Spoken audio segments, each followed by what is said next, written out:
Only on CBS Atlanta News, was it self-defense or cold-blooded murder? A woman accused of fatally stabbing her boyfriend is speaking out for the first time. She's on trial for murder. Now the tough question, do you think she's guilty of homicide? Chief Investigative Reporter Wendy Saltzman has the interview you'll see exclusively on CBS Atlanta News. Tyrese Malcolm was on probation for pistol whipping his girlfriend Taekwonda Williams when he allegedly came home drunk and they got into a fight that would ultimately end his life. Williams now says if she hadn't defended herself, she's the one who would be dead. And in a twist to this story, did a decision Malcolm made actually cost him his life? It was a 9.5-year relationship marred by explosive fights and then fits of what Taekwonda Williams can only describe as love. Loved him unconditionally, and we have a beautiful family together. He wasn't always abusive.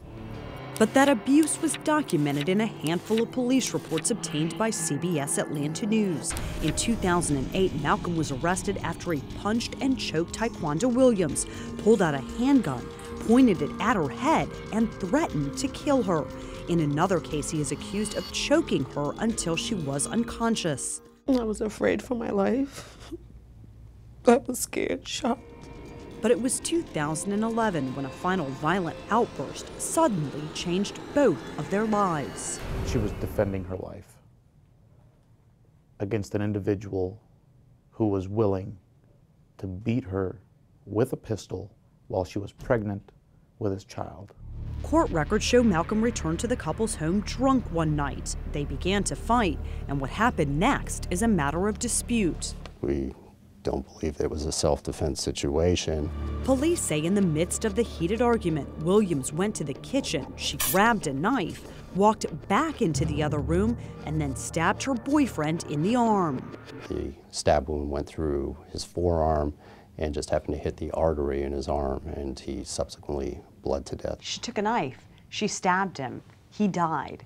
Why isn't she guilty of murder? She certainly isn't guilty of murder. She's justified in defending herself. In this exclusive interview, Williams explains what happened next. I was thinking that he was going to the hospital. I try to do the best I can to stop the bleeding. But instead of going to the hospital, Malcolm went back to a friend's house where, according to attorney Musa Ghanayem, he continued to drink. I don't think that she caused his death. I think Mr. Malcolm killed himself. Had he gone to the hospital, the likelihood is that he would have survived. I don't think that's what the evidence is going to show. It was not that long after he was stabbed that he in fact died. The autopsy report shows Malcolm's blood alcohol content was 0.176, more than twice the legal limit. But what about this never-before-released information that calls into question her intent?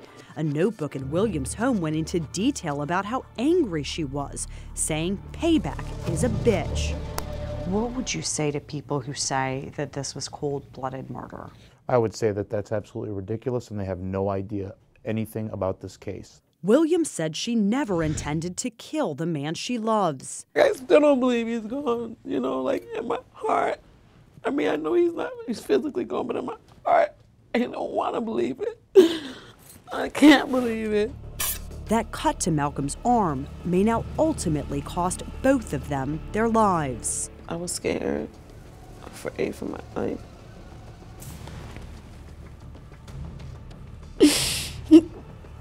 I never thought this could happen to me or him. Williams now faces life in prison without parole. So what do you think? Was this self-defense or murder? Log on to our website at cbsatlanta.com to add your comments to our story. I'm Wendy Saltzman, CBS Atlanta News.